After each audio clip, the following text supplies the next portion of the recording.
മാന്യപ്രേക്ഷകർക്ക് എൻ്റെ പ്രണാമം. കുറേ ദിവസങ്ങളായിട്ട് ഒരു വ്യക്തി ആലുവയിൽ നിന്ന് എന്നെ വിളിക്കുന്നു. അദ്ദേഹം കാനഡയിലുണ്ടായിരുന്ന വ്യക്തിയാണ്. സാധാരണയായിട്ട് ആരെന്നെ വിളിച്ചാലും ഞാൻ എന്താ വേണ്ടതെന്ന് ചോദിക്കും. അല്ല, സാറിനെ ഒന്ന് കാണണം. എന്തിനാ കാണുന്നത്? അല്ല, സാറിനെ ഒന്ന് കാണണം. എന്താ ആവശ്യം? പറയാനുള്ളത് ടെലിഫോണിലൂടെ പറഞ്ഞോളൂ. നിങ്ങളുടെ സമയവും എൻ്റെ സമയവും നഷ്ടപ്പെടുത്തണ്ട. അല്ല, ഞാൻ തിരുവനന്തപുരത്ത് വന്ന് കണ്ടോളാം, ആലുവയിൽ നിന്ന് തിരുവനന്തപുരത്ത് വന്ന് കണ്ടോളാം എന്ന് പറയുന്ന വ്യക്തി അത്രയും അധികം ത്യാഗം സഹിക്കാൻ തയ്യാറായതുകൊണ്ട് വീണ്ടും ഞാൻ ചോദിച്ചപ്പോൾ അദ്ദേഹം കാണണമെന്ന് മാത്രം പറഞ്ഞു. വ്യക്തിപരമായിട്ട് കണ്ടിട്ട് എന്ത് നേടാനാണ്? സാറിൻ്റെ പ്രോജക്റ്റിനും ബാക്കിയുള്ളതിനും കുറേ സപ്പോർട്ട് ചെയ്യണം. എൻ്റെ പ്രോജക്റ്റിന് സപ്പോർട്ട് ചെയ്യണമെങ്കിൽ തന്നെ എന്നെ വന്ന് കാണേണ്ട ഒരു കാര്യവും ഇല്ലല്ലോ. അല്ല, സാറിനെ നേരിട്ട് വന്ന് കാണണം. ഇങ്ങനെ വളരെയധികം നിർബന്ധം പിടിച്ചപ്പോൾ സാധാരണ ആരെയും ഞാൻ എൻ്റർടൈൻ ചെയ്യാറില്ല. കാരണം അവർ വന്ന ഉടനെ നമ്മുടെ കാല് തൊടുക, സാറിനെ കണ്ടത് പുണ്യമാണ്, മോക്ഷമാണെന്ന് പറയുക. സാറിനെ പോലെയുള്ള ഒരു വ്യക്തിക്ക് ക്ഷയിക്കാൻ്റെ കൊടുക്കാൻ സാധിച്ചതും മുമ്പിൽ നിൽക്കാൻ സാധിച്ചതും വലിയ അനുഗ്രഹമാണെന്ന് പറയാം. ഇതിലൊന്നിലും ഞാൻ ഒരു തരത്തിലും വിശ്വസിക്കുന്നുമില്ല. അതൊക്കെ വെറും ഫ്ലാറ്ററിങ്ങും ഷോയുമാണെന്ന് നല്ലോണം എനിക്കറിയാം. പക്ഷെ ഇത്രയും അധികം പ്രാവശ്യം വിളിക്കുകയും ചെയ്ത വ്യക്തി കഴിഞ്ഞ ആഴ്ച വീണ്ടും വിളിച്ചപ്പോൾ ഞാൻ എറണാകുളത്ത് ഉണ്ടാവുമെന്ന് നേരത്തെ അറിയിച്ചതനുസരിച്ചിട്ട് തൃപ്പൂണിത്തുറയിൽ വരുമ്പോൾ കാണാമെന്നാണ് അദ്ദേഹം പറഞ്ഞിരുന്നത്. പക്ഷേ ഞാൻ റിട്ടേൺ യാത്ര ആരംഭിക്കുന്നത് കൊണ്ട് ഞാൻ പറഞ്ഞു, ഞാൻ യാത്ര തിരിച്ചു പോവുകയാണ് അടുത്ത പ്രാവശ്യം വരുമ്പോൾ. ഇന്നലെ ഞാൻ തൃശ്ശൂരിൽ നിന്ന് വന്നപ്പോൾ എറണാകുളത്ത് വന്നപ്പോഴത്തേക്കും അദ്ദേഹം വിളിച്ചു, എനിക്കൊന്ന് വന്ന് കാണണം. ശരി, വന്നോളൂ. ഞാൻ മറ്റെല്ലാ ജോലികളും മാറ്റിവെച്ച് ഈ മനുഷ്യൻ എപ്പോഴാണ് വരുന്നതെന്ന് പറഞ്ഞ് കാത്തിരുന്നു. ഒത്തിരി വർക്കുണ്ട്, ശരിക്കും വർക്കുണ്ട്. എല്ലാം മാറ്റിവെച്ച് ഈ മനുഷ്യൻ വരുന്നതും കാത്തിരുന്നു. അദ്ദേഹം പറഞ്ഞ സമയത്തിൽ നിന്ന് ഏതാണ്ട് ഒരു അരമണിക്കൂർ വൈകി വന്നു. പതിവ് പോലെ തന്നെ കാല് തൊടാനായിട്ട് കുനിഞ്ഞു. ഞാൻ പറഞ്ഞു, ഇതുമാതിരിയുള്ള വേഷം കാണിക്കാനാണെങ്കിൽ ആലുവയിൽ നിന്ന് വരേണ്ട കാര്യമില്ലായിരുന്നു. അദ്ദേഹം വന്നു, ഇരുന്നു. ഞാൻ പറഞ്ഞു, എന്ത് പറയാനാണെങ്കിലും എന്ത് തരാനാണെങ്കിലും അത് 5-10 മിനിറ്റ് കൊണ്ട് തീർക്കണം. ഒത്തിരി എൻ്റെ സമയം വേസ്റ്റായി, നിങ്ങളുടെ സമയവും വേസ്റ്റായി. ഇത് ഇല്ലാതെ കഴിച്ചുകൂടാമായിരുന്നു എന്ന് പറഞ്ഞു. അദ്ദേഹം തുടങ്ങിയത് നമ്മുടെ കേരളത്തിലെ ക്ഷേത്രങ്ങളെല്ലാം തന്നെ ഇപ്പോൾ കോൺക്രീറ്റിൻ്റെ കൊട്ടാരങ്ങളാവുകയാണ്. അതെല്ലാം പഴയ പോലെ തടി കൊണ്ട് ഉണ്ടാക്കി ആ തടിയിൽ കൊത്തുപണികൾ നടത്തിയിട്ട് അതിനെ നമുക്ക് ശരിയാക്കാനുള്ള യജ്ഞം ഏറ്റെടുക്കണം. ഞാൻ പറഞ്ഞു, ഞാൻ ഏറ്റെടുത്തിരിക്കുന്ന വേറെ ദൗത്യമുണ്ട്. സാറിന് ഒരു പണിയില്ലെങ്കിൽ സാർ അത് ചെയ്തോളും.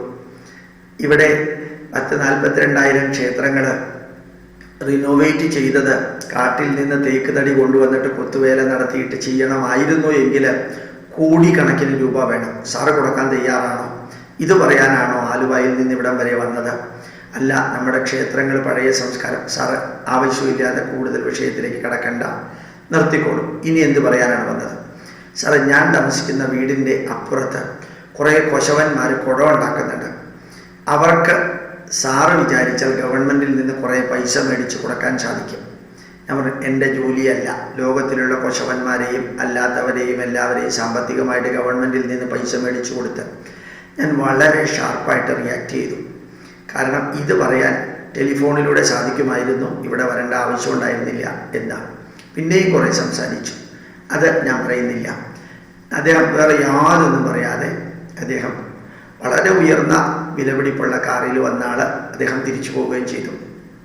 ഞാൻ നിങ്ങളോട് ഇത് പറയാൻ കാരണം, നമ്മൾ ഏതെങ്കിലുമൊക്കെ കാര്യം ചിന്തിക്കുമ്പോഴും എന്തെങ്കിലുമൊക്കെ ചെയ്യണമെന്ന് വിചാരിക്കുമ്പോഴും അത് തലയിൽ ഉദിച്ച് രാത്രി ഉറങ്ങാതെ അതിനെക്കുറിച്ച് തന്നെ ചിന്തിച്ചിട്ട് സമയവും ജീവിതവും ഊർജവും കളയുന്നതിന് പകരം അതൊക്കെ പ്രായോഗികമാണോ, ആരെങ്കിലൊക്കെ വിചാരിച്ചാൽ നടക്കുന്ന കാര്യമാണോ അത്? എത്ര ക്ഷേത്രങ്ങളാണത്? ഈ കുടമുണ്ടാക്കുന്ന കുശവന്മാരുടെ എത്ര ഗ്രാമങ്ങളാണുള്ളത്?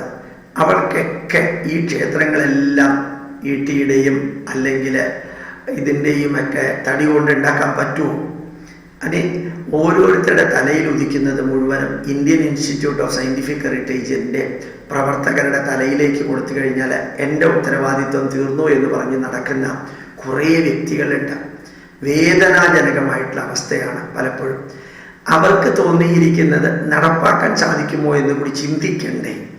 അങ്ങനെ ഒന്നും ചിന്തിക്കാതെ എത്രായിരം ക്ഷേത്രങ്ങൾ കോൺക്രീറ്റ് കൊണ്ടാണെങ്കിൽ വലിയ ചെലവില്ലാതെ അതൊക്കെ നമുക്ക് ചെയ്യാൻ സാധിക്കും. അങ്ങനെയെങ്കിലും ക്ഷേത്രങ്ങൾ വളരട്ടെ, ഉയരട്ടെ. എല്ലായിടത്തും മരത്തിൻ്റെ, ഈട്ടിയുടെയും തേക്കിൻ്റെയും ഒക്കെ തടി കൊണ്ടുവന്നിട്ട് കൊത്തുവേലകൾ നടത്തിയിട്ട് അതൊക്കെ ചെയ്യാൻ സാധിക്കുമോ? ശരിക്ക് ഞാൻ പണ്ട് ഇങ്ങനെ ആലോചിക്കേണ്ടത്. ഇദ്ദേഹം കാനഡയിൽ നിന്ന് വന്ന വ്യക്തിയാണ്, മലയാളി. പണ്ട് ഞാൻ കാനഡയിൽ പോയപ്പോൾ എൻ്റെ എയർ ടിക്കറ്റ് എടുത്തത് കുറേ കാനഡക്കാർ ഒരുമിച്ച് ചേർന്നിട്ടാണ്. എഡ്മണ്ടണിലേക്ക് ഞാൻ പോയി. അവിടെ പത്മനാഭൻ പിള്ള എന്ന് പറയുന്നൊരു വ്യക്തി ഉണ്ടായിരുന്നു. അവിടെ ഞാനൊരു ക്ലാസ് എടുക്കട്ടെ, കുറേ സത്യസായി ബാബയുടെ സേവാ സമിതിയിൽ ക്ലാസ് എടുത്തപ്പോൾ ഈ പത്മനാഭൻ പിള്ള എൻ്റെ അടുത്ത് വന്ന് പറഞ്ഞു, ഗോപാലകൃഷ്ണൻ സാർ കേരളത്തിലുണ്ടല്ലോ, ശബരിമലയിൽ കോടിക്കണക്കിന് രൂപ വരുന്നുണ്ടല്ലോ, അത് ഹിന്ദുക്കളുടെ പൈസയല്ലേ, അതെന്തിനാ ഗവൺമെൻറ് ഏറ്റെടുക്കുന്നത്? പള്ളികളിൽ നിന്ന്, മോസ്കിൽ നിന്ന് ഗവൺമെൻറ് എടുക്കുന്നില്ലല്ലോ. അപ്പോൾ ശബരിമലയിലെ പൈസ ഹിന്ദുക്കളുടെ ആവശ്യത്തിന് കൊടുക്കാൻ വേണ്ടി ഗോപാലകൃഷ്ണൻ സമരം ചെയ്തൂടെ? ഞാൻ അദ്ദേഹത്തിനോട് തിരിച്ചു പറഞ്ഞു, പത്മനാഭൻ പിള്ള സാറേ, ഇതെൻ്റെ ജോലിയല്ല, നിങ്ങൾ അവിടെ ചെന്ന് പറയണം. ഇവിടെ എഡ്മണ്ടണിൽ കാനഡയിൽ ഇരുന്നുകൊണ്ട് വരുന്നവരോട്, കേരളത്തിൽ നിന്ന് വരുന്നവരോട് ഇങ്ങനെയൊക്കെ സജഷൻ കൊടുക്കാൻ വളരെ എളുപ്പമാണ്. അവിടെ വന്ന് നിങ്ങൾക്ക് ചെയ്തുകൂടെ? നിങ്ങളിവിടെ ചുമ്മാ ഇരിക്കുകയല്ലേ എന്ന് ഞാൻ പറഞ്ഞു. അത് അദ്ദേഹത്തിന് ദേഷ്യം വന്നു. എൻ്റെ ഫ്ലൈറ്റ് ടിക്കറ്റിന് $50 അദ്ദേഹം ഡോക്ടർ ഭാസ്കരൻ്റെ കയ്യിൽ കൊടുത്തിരുന്ന $50 അദ്ദേഹം തിരിച്ചു മേടിച്ചു. എന്താ കാരണം അറിയോ? അദ്ദേഹം പറഞ്ഞതിനെ ഞാൻ സപ്പോർട്ട് ചെയ്തില്ല.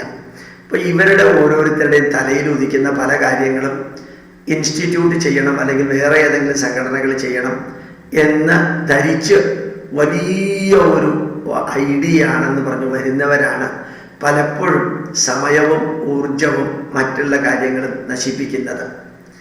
അതെന്തെല്ലാമോ ആണെന്നാണ് ധരിച്ചുകൊണ്ട് വരുന്നത്. മറ്റാരും ഈ വിഷയം ചിന്തിച്ചിട്ടില്ല എന്ന് ധരിച്ചുകൊണ്ടാണ് വരുന്നത്. ഞാൻ നിങ്ങളോട് പറയുന്നു, എന്തെങ്കിലുമൊക്കെ സജഷൻ ആർക്കെങ്കിലുമൊക്കെ കൊടുക്കുമ്പോൾ അത് വർക്കബിൾ സജഷനാണോ, പ്രായോഗികമായിട്ട് ചെയ്യാവുന്നതാണോ, ഇങ്ങനെയെല്ലാം ചിന്തിച്ചിട്ട് വേണം ഒരു സജഷൻ കൊടുക്കാൻ. ആരെങ്കിലും എന്തെങ്കിലുമൊക്കെ ചെയ്യുന്നുണ്ടെങ്കിൽ അവർ ഇനിയും ചെയ്യണം. ഞാനിവിടെ വെറുതെ ഒരു മൂലയ്ക്ക് ഇരുന്നോളാം, സജഷൻ മാത്രം തന്ന് എന്ന് പറഞ്ഞു വരുന്നവരുടെ അടുത്ത് എനിക്ക് പലപ്പോഴും തോന്നാറുണ്ട്, നിങ്ങളൊക്കെയാണ് ഈ ഒരു ശാപമായിട്ട് സമൂഹത്തിൽ നിൽക്കുന്നത്. തന്നെ ഇറങ്ങി പ്രവർത്തിച്ചൂടെ? കൊശവന്മാരെ സംരക്ഷിക്കാൻ കേന്ദ്ര ഗവൺമെന്റിൽ നിന്ന് ഡോക്ടർ ഗോപാലകൃഷ്ണൻ പൈസ വാങ്ങിക്കൊടുക്കണം. അതും ഇദ്ദേഹത്തിൻ്റെ വീടിൻ്റെ അടുത്തുള്ള കൊശവന്മാർ. 2, കേരളത്തിലെ അമ്പലങ്ങളൊക്കെ തേക്ക് തടിയും ഈട്ടുതടിയും ചന്ദനത്തടിയും കൊണ്ട് നന്നാക്കണം. ഇതൊക്കെ പറയാൻ വരുന്നതിന് മുമ്പ് മൊബൈൽ ഫോണിലൂടെ ഒന്ന് അറിയിച്ചിരുന്നെങ്കിൽ അയാളുടെ സമയവും എൻ്റെ സമയവും വേസ്റ്റ് ആകുമായിരുന്നില്ല. മാനസികമായിട്ട് പോലും ഒരു വെറുപ്പും അറപ്പും തോന്നുന്ന ഒരു സംഭവത്തിലേക്ക് കടക്കുമായിരുന്നില്ല എന്നും എനിക്ക് തോന്നി. ഞാൻ നിങ്ങളോട് എല്ലാവരും പറഞ്ഞു, നിങ്ങൾക്ക് പറ്റുന്ന രീതിയിലെല്ലാം പ്രവർത്തിക്കുക.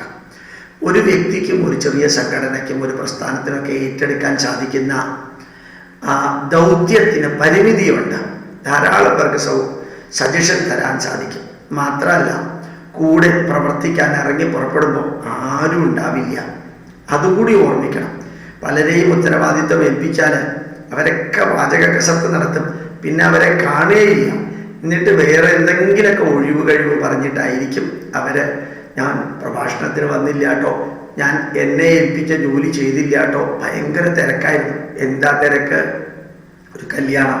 എന്നാ കല്യാണം? 6 മാസം കഴിഞ്ഞ്. 6 മാസം കഴിഞ്ഞുള്ള കല്യാണത്തിന് ഇപ്പോഴെന്താ തിരക്ക്? ഭയങ്കര തിരക്കാണ് ഗോപാലകൃഷ്ണൻ സാറേ.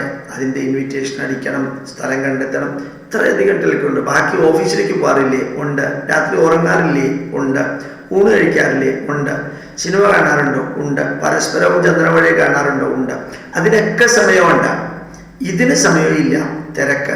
അപ്പോൾ തൻ്റെ തിരക്കും തൻ്റെ കഴിവില്ലായ്മയും പ്രകടിപ്പിക്കുന്നതിന് എളുപ്പ വഴി ഇവിടേക്ക് വിളിച്ച് ഞാൻ വന്നില്ല, തന്ന ദൗത്യം ഏറ്റെടുത്തില്ല എന്ന് പറയാം. വലിയ സജഷൻ ഒരു ചെലവും ഇല്ലാത്ത രീതിയിൽ മറ്റുള്ളവർക്ക് കൊടുക്കാം. അങ്ങനെ ചെയ്യല്ലേ. പ്രണാമം. നമസ്കാരം.